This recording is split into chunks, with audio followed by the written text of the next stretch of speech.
Welcome back to some new malicious compliance stories, where people complied to the letter, but not the spirit of a request. I hope you had a great day. The first story is called Lower Crowd. We were engaged to set up a small R&D lab in a manufacturing plant. It included renovation works and an analytical instrument. The total project is around 200k. Everything was going fine. The instrument was purchased, the renovation details and specifics were ironed out, and work was to commence. It was at this point that one of the company directors of the client company was brought into discussions. According to our contact person at the company, this director, whom I shall call Adam, has experience in renovations. They even said Adam has a stake in a renovation company. Adam took our specifications for the renovations and decided to get another quote from another renovation company. The other quote came from the renovation company he has a stake in, and it is significantly cheaper than ours. By his calculations, he would have helped the client company save $10,000 and also profit from this project. What he doesn't realize is that this isn't any regular renovation. It requires using specific materials for corrosion resistance. The ducting has to go through a scrubber, etc. Because he's also the director at the client company, he has significant power. We got a quote from another company for the renovations, and it's 10k cheaper than yours. Give us a lower quote, or else let this other company handle all the renovations. We made sure to ask him if he had included the cost for specific materials and scrubber and other expensive parts. Yes, all in, Adam says. We don't know how he can get it done that cheap, but we definitely can't meet his price. And since he has the power, he isn't going to back down. Well, okay then, we can't match the price. Let the other company do it. Almost immediately, the project started to fall apart. Our project initially had a government grant helping our client cover some expenses, but it came with a tight deadline. Turns out Adam is a lifelong procrastinator, and weeks go by without any renovation works carried out. 2 weeks before the grant expires, our liaison starts chasing Adam in increasingly frustrated tones. In the WhatsApp chat with us present, because we are awaiting the work completion to set up the instrument. Turns out Adam was unaware of the grant deadline altogether, and missing the deadline means not getting over 30k in grants. He starts a mad rush to get it all set up, but to nobody's surprise, it was an extremely shoddy job, with low quality materials and no scrubber. Adam, we can't commission the instrument till the exhaust systems meet specifications. It's that material lining and it needs the scrubber with those specs. We tell it to him and the client. But you've never said it's needed, he says, to which we point out our specifications, which he copied to pass over to the other company.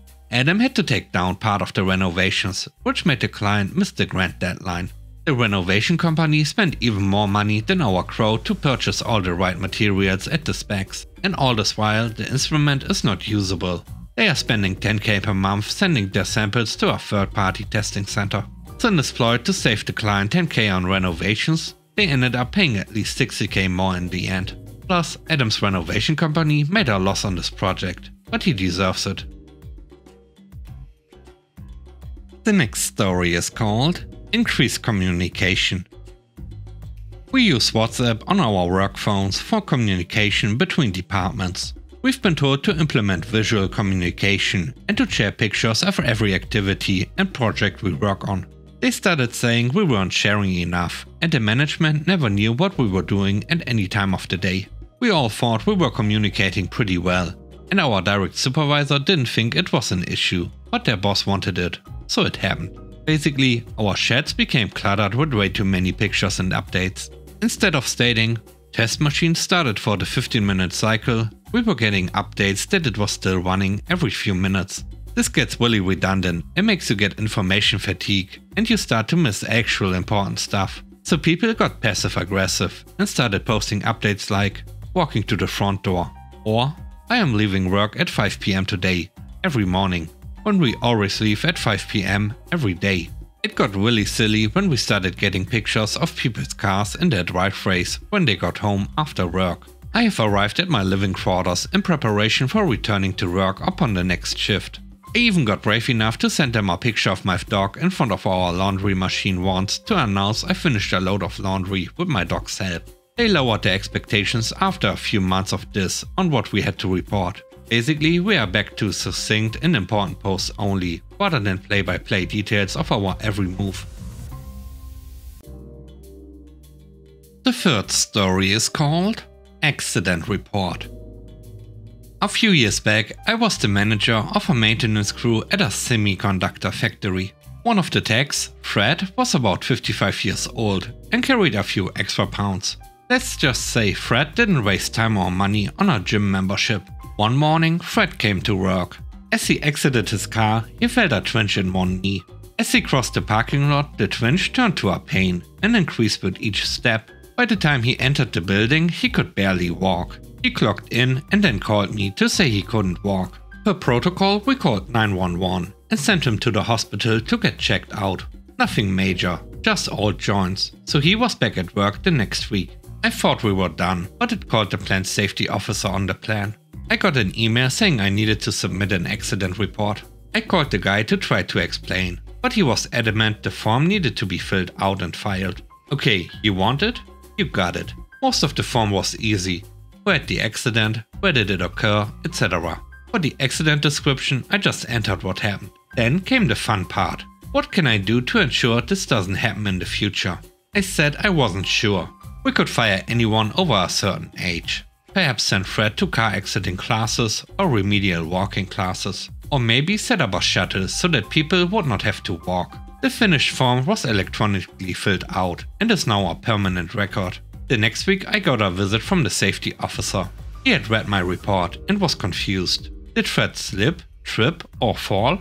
No sir, it happened just as written. While you are here, which remediation would you like me to apply? Or do you have another suggestion? He said he would get back to me, which he never did.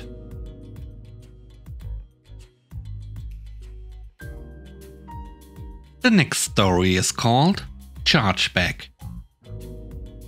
When I was in college, almost 20 years ago, I had a summer job working for a small builder. We were building a good-sized deck and installing some large boulders around it as landscaping.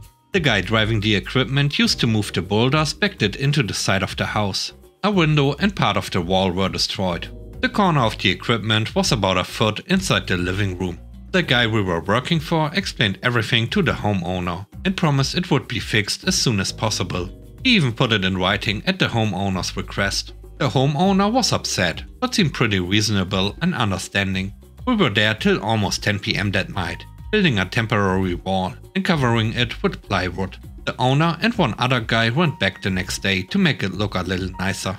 The plan was to order the window and siding and come back to do everything right once we had the supplies. The cost to repair the house was much more than we were paid for the entire deck and landscaping job. The thing is, the homeowner had paid in full with a credit card at the start of the job. He decided to do a chargeback, saying no goods or services were provided. Naturally, the boss was upset. He had agreed to every extra thing the homeowner had asked for.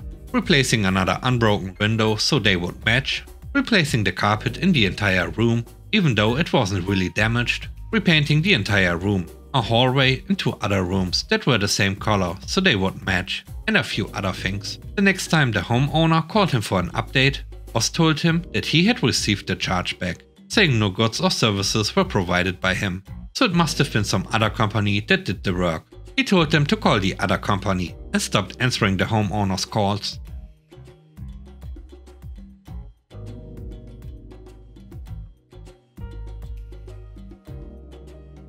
The next story is called Micromanager. A while ago, I had this manager at our client who wanted to micromanage every little bit of the project I was working on. Due to the nature of the project, the requirements kept changing. But I couldn't wait until we had all of the information, as the deadline was crazy and we wouldn't be able to finish the project in time. The only document I kept up to date regarding the project was a technical specification document, so that someone else could take over if anything happened to me. It was almost 100 pages of technical minutiae. He was a business project manager and didn't know much about the technical aspects. But he insisted that they needed to review the document to ensure that I was spending my time efficiently. There was a lot of politics going on the client side that I really wanted to avoid. so I just sent it to him with glee and imagined him going cross-eyed reading this huge document and scratching his head because he didn't understand a word of it. For the rest of the project it was radio silence. Not a peep out of him until he was taken off the project a few weeks later and replaced with someone with much better technical knowledge and minus the micromanagement. The project was a breeze after that, as I didn't constantly have to explain what I was doing every minute of the day. I actually managed to finish it within the deadline.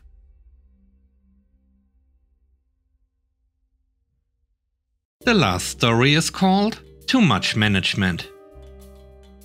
I used to work at a flour mill as a lab technician. It was a fairly cushy job. It didn't pay well and required some very early starts. My role was in quality control, and we had advanced machines doing all the wheat nutrition content testing, so the work in and of itself was extremely easy. Just put wheat into the machine and wait for results and keep an eye out for contaminants. The main problem was that the company suffered from too many managers with too little to manage. Some were extremely helpful, but they would often argue with one another for encroaching on each other's positions of authority. I think this was a result of the company promoting people to retain staff and just inventing new management positions every time they had to. We have had a method of deciding whether or not to reject a load, based on how many contaminants we could find in a sample. As you can imagine, different types of contaminants could be allowed at different quantities, as some were removed better by the milling process than others. In the lab, we knew how much of each was acceptable. These were all rules set by a manager who had since been promoted before I started. As his role had probably been too much work for one person, he was now replaced by 3 different managers. That was despite the fact that it was the workload of maybe 1.5 people. It also didn't help that none of them actually worked at my site. They were all in the head office in a different city. One day we got a call from the quality manager, saying they couldn't find the document saying what the rules are for load rejections based on contaminants. Then we get a call from the technical manager and another from the purchasing manager, all saying the same thing. For the next hour they are trying to figure out how many contaminants we're allowed to accept and somehow come up with the idea that any at all means a rejected load. We are testing wheat that comes straight from farms in most cases. So pretty much every single load has at least 1 or 2 minor contaminants, e.g. evidence of dead insects, in a sample. I explained as much to my coworker. From what I've seen, management is scared to reprimand her based on her no crap attitude. All she says to me is, "That's fine, we'll do what we are told," with the most knowing smile. So this is what we did. And every single one of the next 5 loads was rejected. Each load is about 28 tons, so not an insignificant amount of wheat. Without it, the mill could end up being forced to shut down, affecting production, transport and sales. It didn't take long for us to get a flustered call from the purchasing manager, as she was in charge of ordering the wheat to the mill and had to handle any rejections we put through.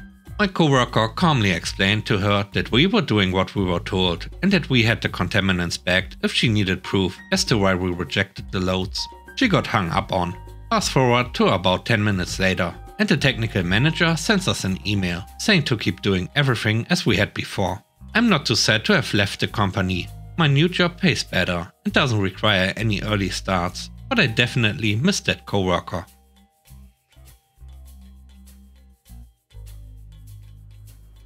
Thanks for watching the video. I hope you enjoyed it. If you did, please don't forget to leave a like, comment and subscribe. And if you have time, watch another one of my videos. And now, I hope you have a great day. See you soon. Bye bye.